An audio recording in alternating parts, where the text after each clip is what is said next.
So the question that I am dwelling on a little bit before we sort of officially begin is the question of how is it that music means, right? How does it mean something?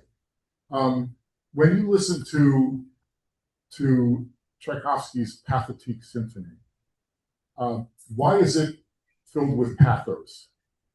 Does music communicate to us just by cultural conditioning? Like after we watch enough movies in which there's a diminished seventh chord when Mabel Normand gets tied to the railroad tracks, do we just hear that as being sinister, or is there something inherently sinister about it?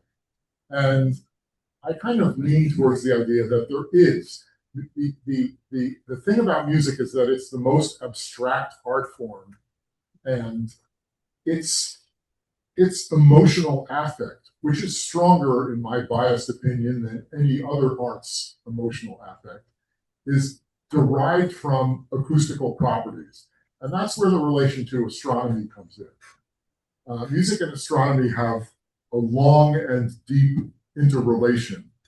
Um, there's, first of all, something that we'll talk about a little bit at the beginning, and that is simply how often composers have been inspired by astronomy and the creation of music and some famous pieces that are based on it. But then I want to talk about the connection between the practitioners themselves. There are some famous examples of the fact that the fields are connected. Um, and then finally, to talk about the deeper and more complex ways that music and astronomy are intertwined. So let's start off with probably uh, the most famous astronomical piece of all, and that is The Planets by Gustav Holst. In full disclosure, it's not really an astronomical piece. Gustav Holst was thinking of astrology when he wrote it, but nevertheless, it's strongly associated with astronomy in most people's minds. Holst was the contemporary, essentially, of Percival Lowell.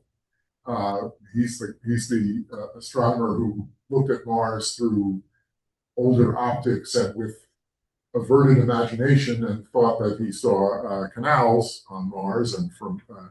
But at any rate, the most famous of movement of the planets is the first movement, Mars, which we'll listen to a tiny bit of.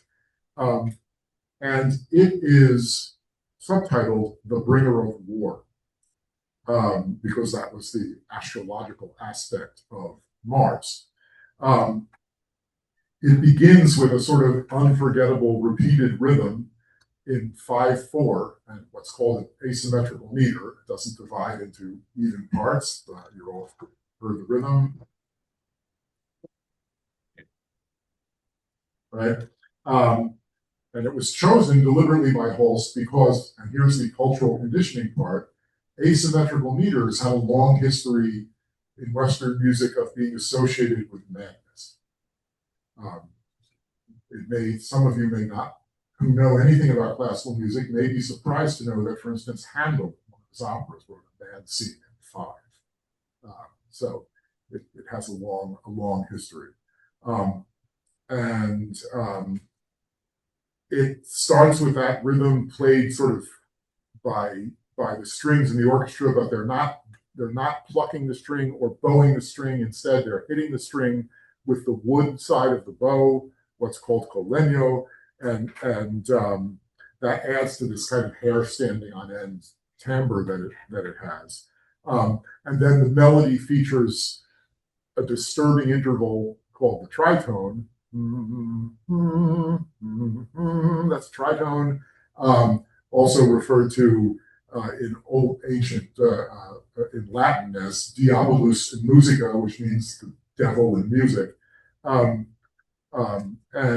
whole piece ends with crashing, sort of unresolved dissonance. Well, it does resolve a little bit at the very end. And unlike earlier depictions of war in music, like Tchaikovsky's 1812 Overture or Beethoven's Wellington's Victory, there's no glory, heroism, or even humanity about Mars, the bringer of war, in Host the Planet. It's brutal, mechanized, soulless, and relentless. Let's just listen to a little bit of it. I apologize to the people online, but the setup with the computer here means that if you share system sound, you can hear the sound from the computer, but you can't hear my voice. And I think it's more important to hear my voice. So I'll only play a little bit of this, though, so just bear with me. So Mars, I mentioned that it's this soulless, brutal, mechanistic depiction of war, which is fitting, but it's an interesting tale that lies behind it. It was the first of the movements of the planets that Holst wrote. He finished it on June 14th, 1914, so a little over 120 years ago.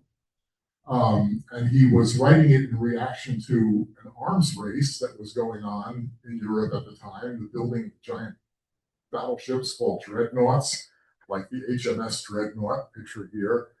2 weeks after the premiere of this, or the completion of this movement, I should say, the brother of the Emperor of Austria, the Archduke Franz Ferdinand, was assassinated in Sarajevo, and within a few weeks, you had World War I raging, which, without wanting to get too much into history, everyone thought at the beginning of World War I that it would be over in a few weeks, and it would, where have we heard that before? And it was all planned out down to the day. The Germans had worked out the train schedules to bring the troops to the front and everything. And instead, of course, Europe was in for 4 years worth of misery, during which the world witnessed, among other things, the first bombing of civilian targets, the first use of poison gas, the Armenian genocide, the first use of unrestricted submarine warfare against civilian targets, and the appearance of tanks and a bunch of other things. There you had exactly what Holst was predicting, essentially, in his music. Someone said before, I think Cliff said it before, quoting Yogi Berra, prediction is hard, particularly of the future.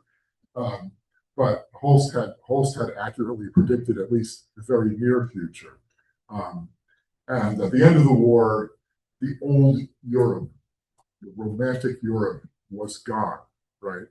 The Romanov family murdered en masse. The Hohenzollerns of Germany abdicated and fled. The Habsburgs, who had ruled Austria since the 1200s and who had bankrolled Kepler and Tycho late in his life, getting back to astronomy for a moment, were all gone. And then, just as a parting shot was over, you had the Spanish flu, so Holst was the prophet of this sort of like drumbeat of horror. One other thing about Mars before we move on is that it is the most ripped off piece of music in history, in films and TV shows and everything else. How many movies have either imitated it or, more likely, out and out just lifted it? Very typically, a movie with an otherwise original score will stick in a bit of the planets, either when the director doesn't like what the hired composer has delivered, and the hired composer, by the way, was probably told, please write something that sounds just like Mars from the planets, but isn't. Right? That's what you get when you're a film score composer. Or when the director restores a piece of previously cut footage that the composer hasn't had time to write music for, and they press the planets button, and it comes. There's a list. Here's a list of some of the movies, TV shows, and video games that quote the planets. Some of these, like the old 1984 version of Doom and the TV show Space 1999, are dreadful. But even some otherwise good works of cinema lower themselves to this kind of like base thievery. My favorite example is The Right Stuff, which is a movie I love. But if there's a moment in the Right Stuff, by the way, the score by Bill Conti won an Oscar. It's the Academy Award-winning score. However, when it came time for the critical moment in the movie, sort of the climax of the movie, the liftoff of John Glenn's third Mercury mission, what do you think? You know, they sort of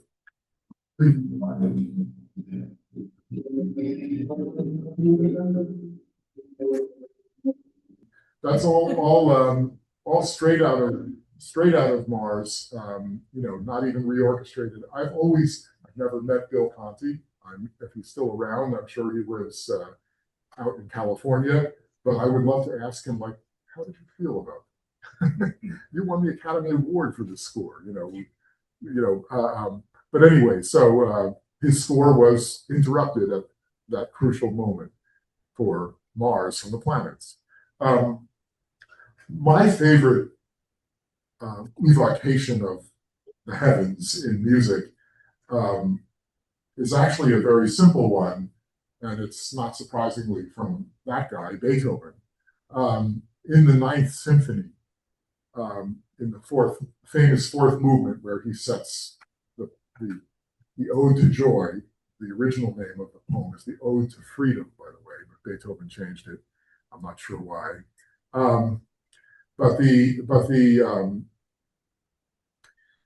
There's a lyric. Well, he manages to condense all of the mystery and grandeur of the universe into about 20 seconds worth of one chord. It occurs during the stanza that has the words that invoke sort of a deistic vision of God that says, seek him beyond the starry tent. Surely he dwells beyond the stars. The loving Father must dwell beyond the stars. It's a dissonant chord. It's a kind of chord that a music theorist would call a dominant flat ninth chord if he weren't too busy sniping at the theories of some other music theorist. There's no evidence that Beethoven was familiar with the work of Kepler, who lived 2 centuries before him. In fact, there is good evidence that Beethoven didn't know how to multiply, but that's another story. But there is a strange similarity in that they both found that the harmony of the spheres was dissonant. And they both, in both of their minds, the harmony of the spheres had the note A in the bass. Why? More on that later, though. Here's the moment. I'm gonna have to forward into the video to hit it. I apologize to the people online, but I've seen this happen before. If I want you to hear the sound, I have to press share system audio. But if I press share system audio, then you can't hear me when I speak. For our people online, that is the problem we're having right now. Anyway, by the way, it's fantastically difficult to sing that high, that softly. But Beethoven didn't have a great sense of what was difficult to perform for the voice and what was easy, and even more importantly, he never cared. One of his famous quotes is, "What do I care for your stupid violin?" I didn't get that. What? He said, a violinist complained that music was too difficult, and he said, "What do I care for your stupid violin?" Anyway, I think I just violated a federal law by stopping in the middle of a performance of Beethoven's Ninth. But until the music police get here, I should point out a few other examples of composers who have written works that have astronomical relationship. We won't listen to any of these because I don't want to deprive the people, but this is Guillaume Dufay, who was a major early Renaissance composer. He wrote, there was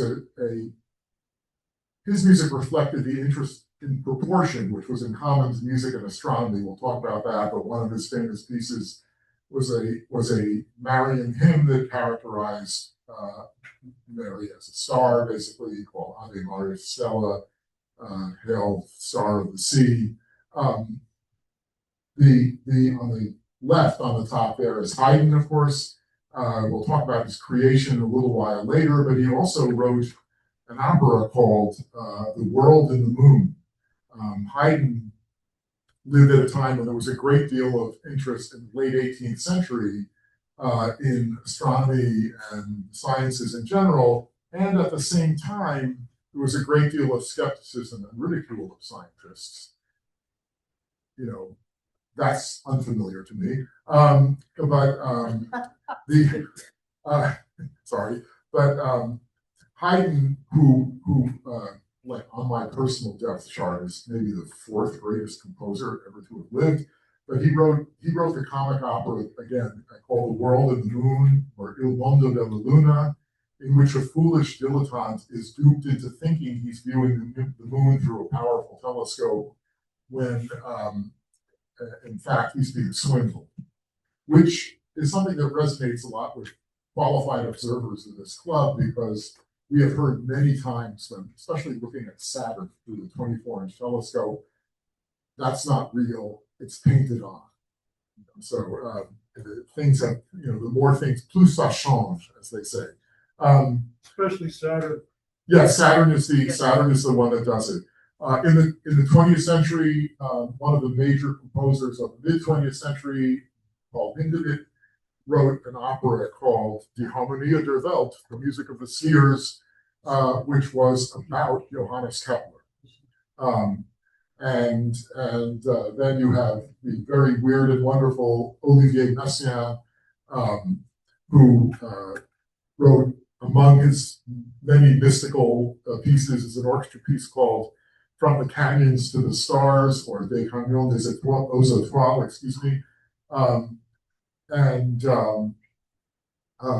One of the movements is called Les Ressuscités et le Chant de l'Étoile Aldebaran.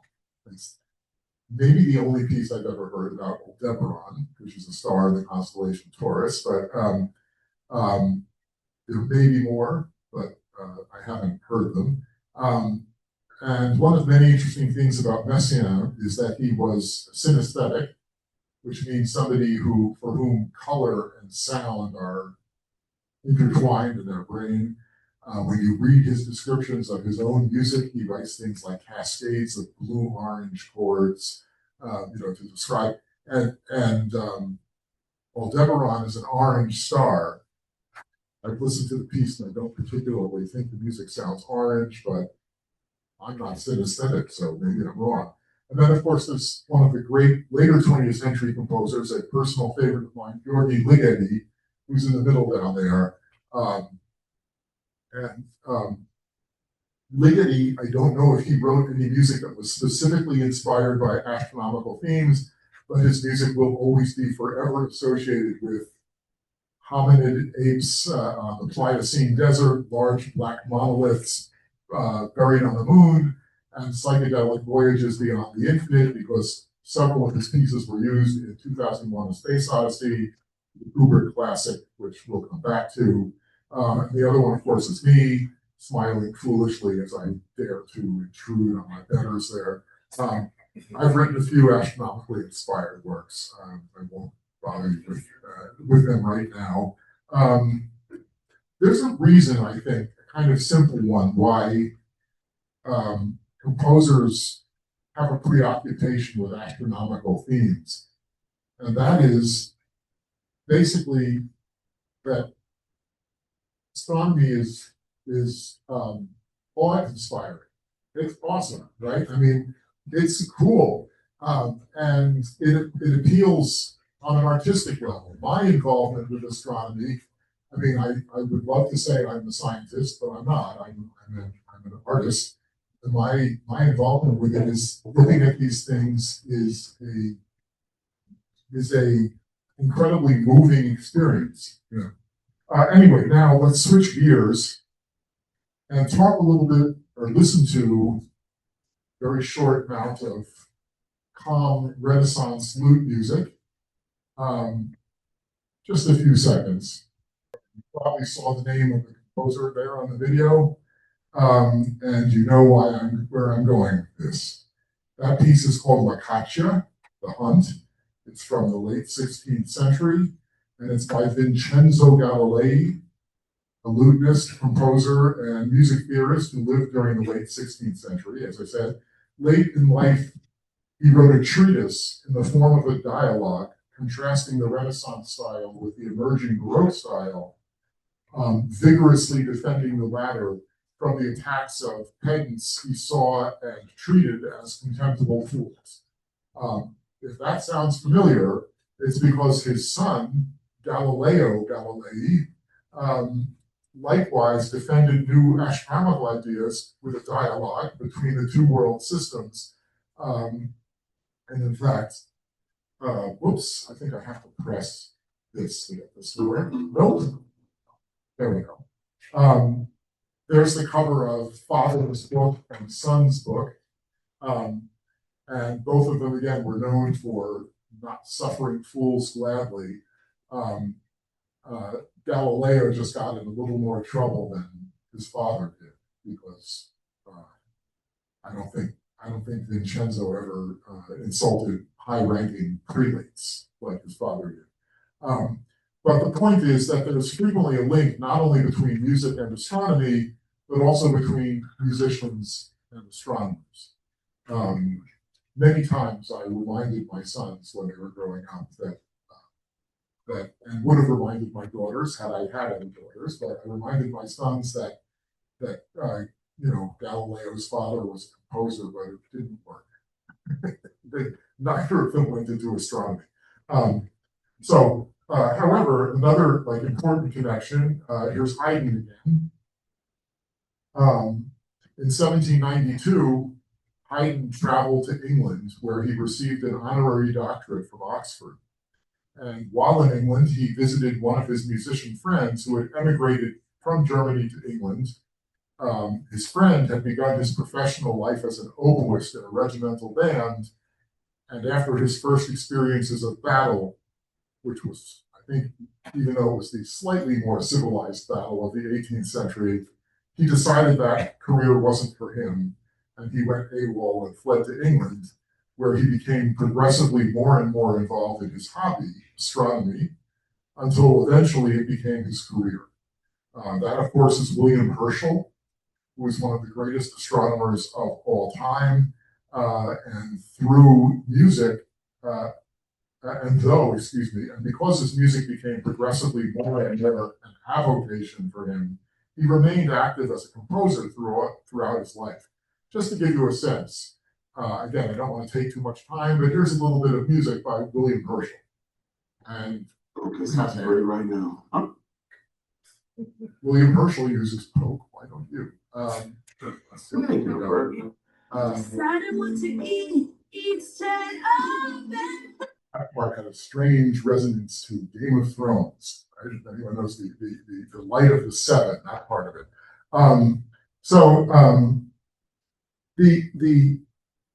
The upshot of all this with Haydn and Herschel is that Haydn, when he went to England to get his honorary doctorate, along with writing the last 12 of his 104 symphonies, he went to visit Herschel and look through his telescope. And after he returned from England, one of Haydn's great late masterpieces was the oratorio, The Creation. And the opening of The Creation, which is supposed to be a musical representation of chaos, is supposed to have been directly inspired by his viewing through Herschel's telescope. And just one more little example. Here's I have to do this twice. Hold on. Close this. There's another musician with some small association with astronomy. Einstein, of course, who was an avid amateur musician, and I have a feeling he wasn't particularly good. I found a video online that purported to be a recording of Einstein playing the violin. It clearly was a top-ranked professional and was a fake video. So I have a feeling that Einstein in reality was not so great. But music brought him closer to the universe. So we move on now to the cultural connection and the scientific connection between music and astronomy. And this is sort of the really important part, I think. Here's a quote from an early medieval philosopher, Cassiodorus, which kind of sums it up. It says, I'm going to read it so that you don't have to deal with the annoying Gothic script there. Nothing in things celestial or terrestrial which is fittingly conducted according to the Creator's own plan is found to be exempt from musical discipline. Let me read that again. Nothing in things celestial or terrestrial which is fittingly conducted according to the Creator's own plan is found to be exempt from musical discipline. What does that mean? If we think of music in the strictly modern sense of the word, it seems kind of poetical, to put it kindly, but we need to go back further in time to understand what music means to our cultural forebears, because our current definition of the word is really just a subset of the whole definition. It's all founded on the discoveries and teachings of the ancient Greeks a millennium before Cassiodorus, and they got it from the Sumerians. May have come from even earlier from elsewhere. To understand the full meaning of music, we need to get into the heads of the ancients a little bit. The Greeks believed the fundamental difference between the realms of earth and heaven was that the heavens were perfect and unchanging, whereas what we experienced on earth was just a tarnished and impure reflection of a perfect heavenly abstraction. This idea is so deeply rooted in our culture that it essentially permeates all of it, from our religious thought to the philosophy of Schopenhauer and the operas of Wagner. There may be, let's say, there may be 1, 2, 3, 4, 5, 6, 7, 8 musical notes written on that grand staff there, but that's not really 8. That's just a crude earthly representation of the sort of mystical, perfect 8ness that you would, there's a new word, that you would find in only in heaven. And music, as we experience it on earth, is unimportant. In fact, Plato, in his Republic, complains about like orgiastic rhythms and repetitive melodies of festival music contributing to the moral degeneration of the younger generation. Again, plus ça change, plus la même chose, right? The more things change, the more they stay the same. Goddamn kids. Yeah, exactly. Until what happens is, this is the inevitable course of any musical movement. It starts out with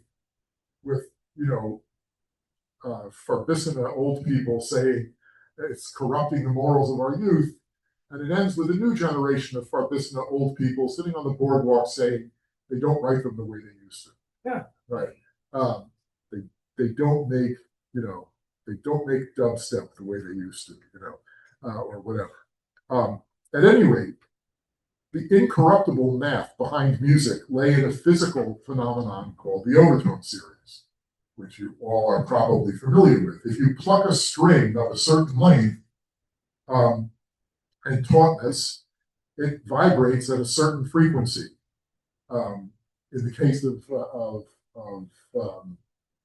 low E, let's say, because I have a crude visual aid here, if I can reach it. Disclaimer, I do not play the guitar, but I'm going to strum a note. Right. The string vibrates. You hear that low E, it's something like 80 times a second vibrating, and our brains, our ears translate that into a sensation of sound. And that's what you have a representation of there. And the top wave there. But in nature, in the real world, out of an electronic music studio, you never have a pure pitch. Instead, that string is also vibrating along every whole number ratio So it will also be dividing at the half, as you can see in the second one down from the top, at the third, at the fourth, at the fifth, and so on. And the result is a fainter upper frequency that is 2 times the frequency of the original, 3 times the frequency of the original, 4 times, 5 times, and so on. So in this diagram here, where it's an A at the bottom, the first overtone will be the A an octave higher. The second overtone will be the E that is an octave and a half higher, and so on up the line. And look at the frequencies: 110, 220, 330, 450, and so on. If it's an octave lower than that fundamental note, it'll be 55 cycles a second. I bring that up because if you've ever been standing in your garden when a hummingbird flew past your ear, that's about the note you hear because they beat their wings 55 times a second. So that's actually scary. You think it's a big, huge bumblebee. Yes. So that's the overtone series, and every sound you hear in nature has got its own overtone profile. It's always the same perfect mathematical arrangement of overtones. It shapes everything, including vowel sounds. Right? If I sing a note, I can change the color of the note by adding and subtracting upper overtones. Right? That's what's going on. If I were a real singer, I would be able to sing multiphonics, right? Where you could sort of like, yes, we have one here. I think you'd be able to. There are those singers who can sing 2 notes at once. They have to be related to the overtone series. And just to give you a sense of that, this is where my guitar virtuosity comes into play. If I play this low E, you'll hear that sound. Okay. If I stop the string here at this fret, then I'm playing a string that's only this long, and you're going to hear a different note. Right? And if I just touch the string instead of stopping it, this is. Can you hear the little? That's the note 2 octaves higher than the fundamental. It's a different note called a harmonic, and that is what and that is the exhaustion of my guitar repertoire. That's really the key ingredient behind what sounds like a consonant harmony, what sounds like a dissonant harmony, what makes an oboe sound different than a clarinet. One is the clarinet emphasizes the odd overtones. It's what's called a square wave. And the oboe is a sawtooth wave, which is sort of heavy on all the upper overtones. Also the fact that oboists are crazy, but that's another story. What about bassoonists? Yeah, but I don't know. There's something about oboe in particular. But I will say that when I was in grad school, the guy whose work-study job was to be the practice room monitor was a bassoon player. And the thing that drives double reed players crazy is making reeds. And you come in to go to a practice room and sign in, and he'd be sitting at this desk wearing like an eye shade, like a poker player, with this really bright tensor lamp at some machine that he was using to make reeds. And you'd practice for an hour or 2 hours or whatever, and you'd come out and you'd still be there doing the same thing. And like 1 out of every 10 reeds you make ends up being playable. It's, but anyway, so that's all another story. Why don't you just buy one? Oh, somebody has to make. Oboe, store-bought oboe reeds are never good. Oh, okay. I mean, they may have improved that since my time, but that's the. You can buy clarinet, saxophone reeds. Well, I know some people who make them and tell me that. I mean, as a hobby, they say it's first of all, it's much easier, but it's also they're no better than the store-bought ones. But oboe is different.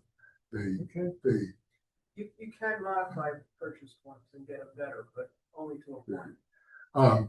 So the ancient Greeks, again, didn't discover this phenomenon, the overtone series. The Sumerians wrote about it in cuneiform centuries earlier. What they understood is that any vibrating string produces the whole overtone series at once. Again, it governs everything from why some sounds are dissonant and some are consonant, as to why the Tacoma Narrows Bridge fell down in 1940. It was resonating. If you see that famous video at the first node, basically at the octave until it fell. And so, at any rate, the overtone series, if I sing the notes, this is going to be hard to do because of the range. Let me play it, actually. If I play the notes going up from the fundamental, the first harmonic, it's actually an octave higher, but sorry. Let me do it this way, sorry. Here's the first overtone.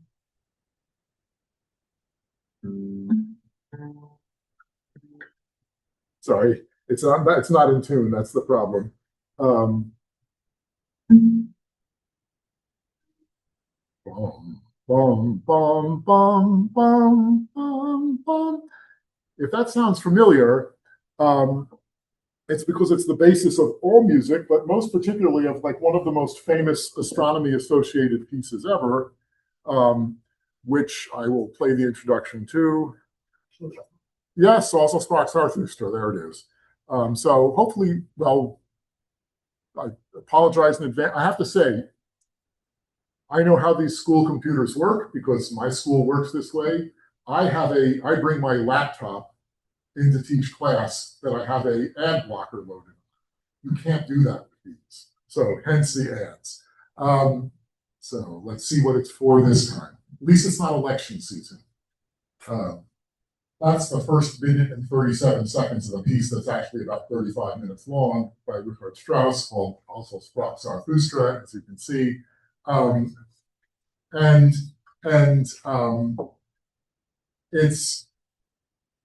It's interesting. It obviously was not written. The piece was written in 1895. It was not written for the movie 2001. However, it was meant to depict an astronomical phenomenon, probably the most basic one of all from a human standpoint. It was meant to depict sunrise as viewed on a mountain. And as such, it's like a perfect description, elemental description of this elemental phenomenon, right? You can just imagine sort of like a austere mountain with the sun rising. What could depict it better than just climbing up the overtone series until you get to that upper octave? By the way, an interesting story about film scoring. Many of you probably know, 2001 originally had a score by what's his name? By North, Alex North, who did the score to Spartacus. He was commissioned to write the score, and Kubrick went to him. Kubrick was already editing the movie, using all the classical music that it's now known for to edit it to. He went to Alex North and said, "So, Alex, this is what I want. I want something that sounds just like the first minute and a half of Also Sprach Zarathustra, but isn't." Right? Can you imagine trying to write something that sounds just like that, but isn't? It's like, I like a letter like the letter I, but not the letter I. You know, it's like, you know, how do you do that? And so when North delivered the score, Kubrick listened to it and said, no. And he just decided to use the music by Strauss and by Johann Strauss and by Ligeti and Cacciaturian that he had been using to edit the film in the first place. In my mind, one of the pieces of music that comes close is Fanfare for the Common Man. Yeah, similarly elemental with lots of fourths and fifths. Bum, bum, bum, bum, bum, bum, right? So, and those lower intervals in the overtone series, fifth, bum, bum, and the fourth, bum, bum, are very typically used for themes of a heroic nature, right? That's got part of their quality. Bum, bum, right? Bum, bum, bum, bum, bum, bum, bum, bum, right? Or, you could go on and on. So, anyway, so music at its ancient Greek heart, or its Sumerian heart, is all about ratio. And harmony means whole number relationships. The ancient Greeks assumed that such harmonies must also naturally govern the movement of the planets, which they knew moved across the sky each at their own different rate. And they assumed, since the planets moved through the perfect realm of the heavens, that the relationship between their movements must be a perfect one. The term music of the spheres was not meant to be poetic. It was meant to be literal. Music was the subject of ratio. I don't know if and that was supposed to be operative in heaven and in the heavens. It wasn't some kind of mushy metaphor. There's Strauss, by the way. We can see the use of proportion and nested structures in early music. This is a piece by a composer about whom we know almost nothing other than what his nickname was.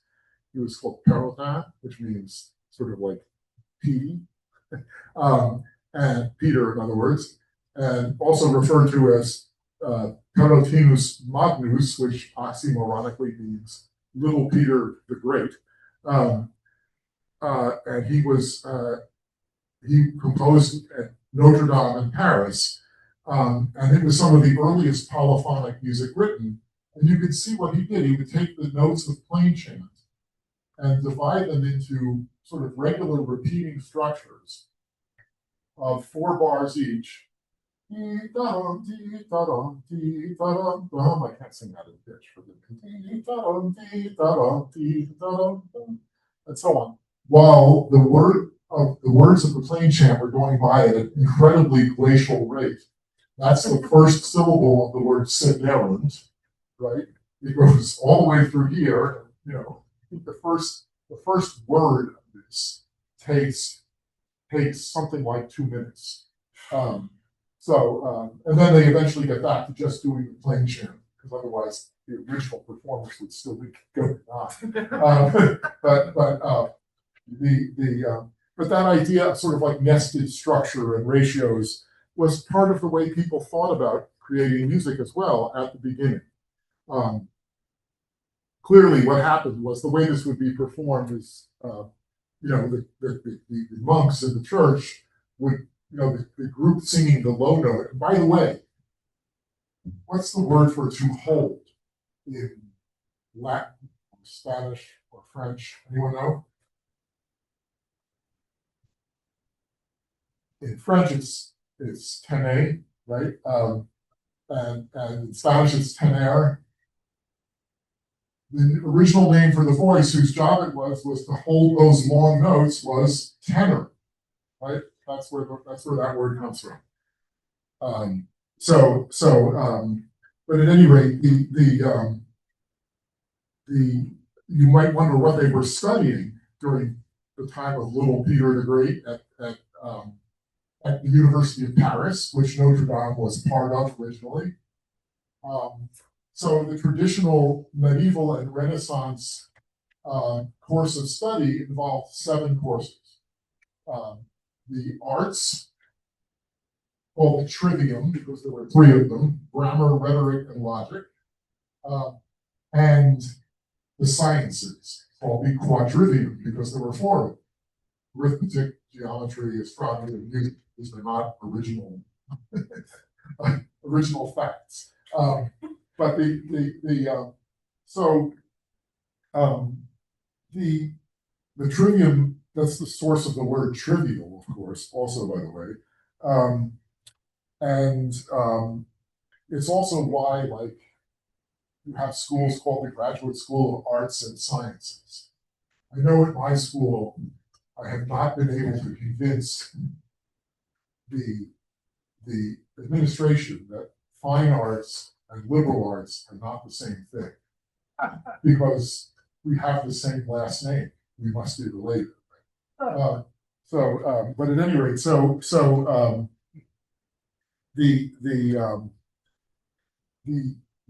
the arts, like I said, consisted of these, and of course, I mean, part of the reason I said this, I never studied Latin, sung choirs, sung lots of Latin.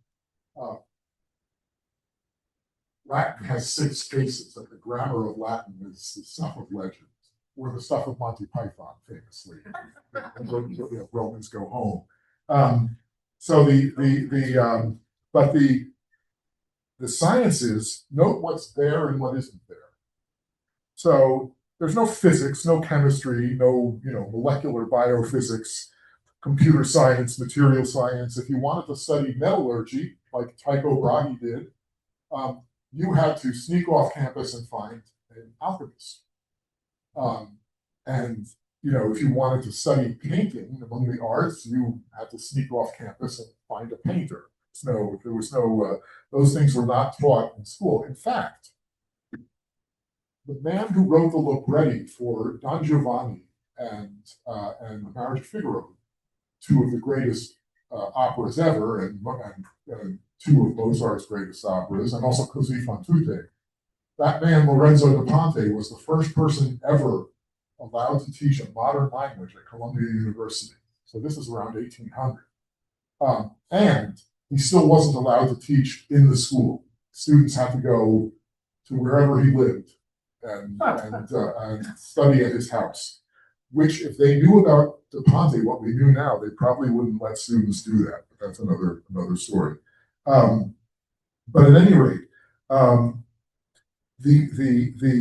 of course the big news here is that music is a science, right?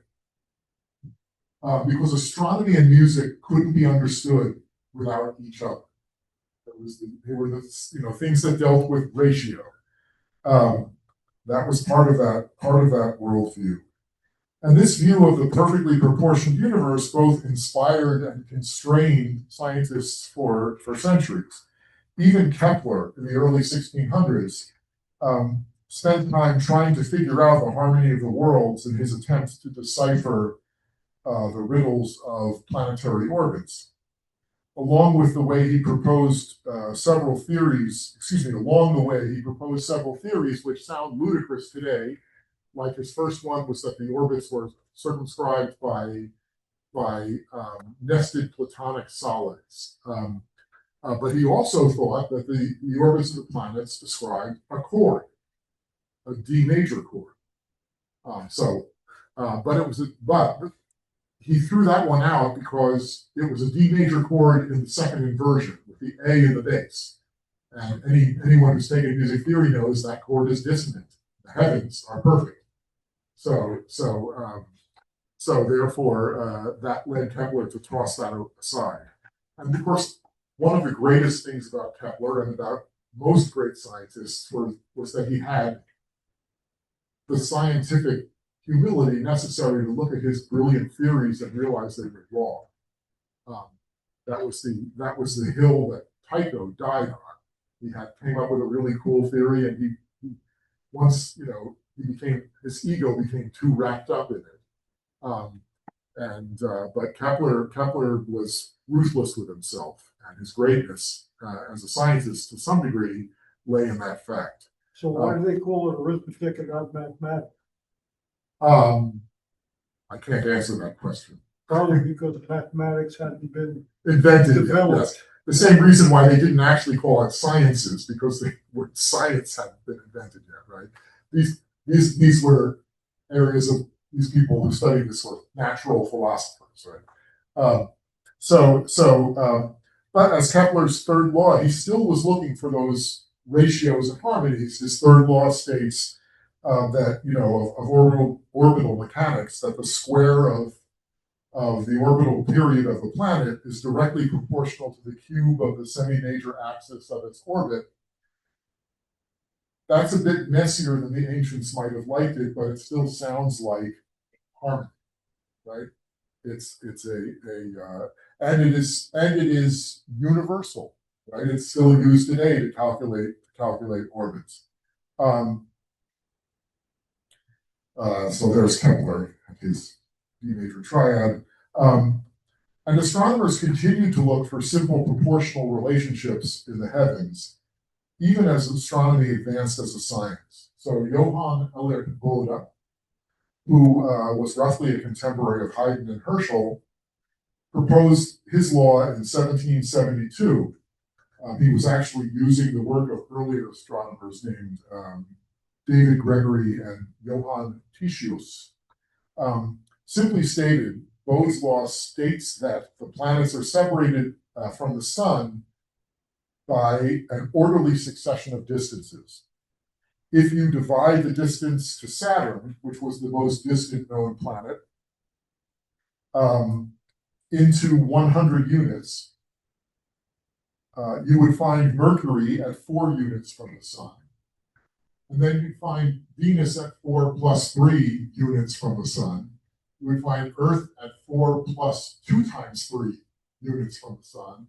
You would find Mars at 4 times 4 plus 3, 4 times 3, sorry, units from the sun. And you would find another planet, which they didn't find, at 4 plus 6 times 4 units from the sun, and so on. It turned out that there actually was something where Bode's law predicted there would be a planet. There was a huge belt of asteroids, of course. And if you look at the actual distance in Bode's units, they're pretty close, right? Until you get to Saturn itself, then there's a little bit of a problem, and then you get to Uranus, which of course they didn't know existed at 9 years after Bode's law, they found Uranus. That's got a little bit more of a problem, 196. And then Neptune, now we really have a problem. And then of course Pluto, probably that's why it got Pluto. It's just not in the right place.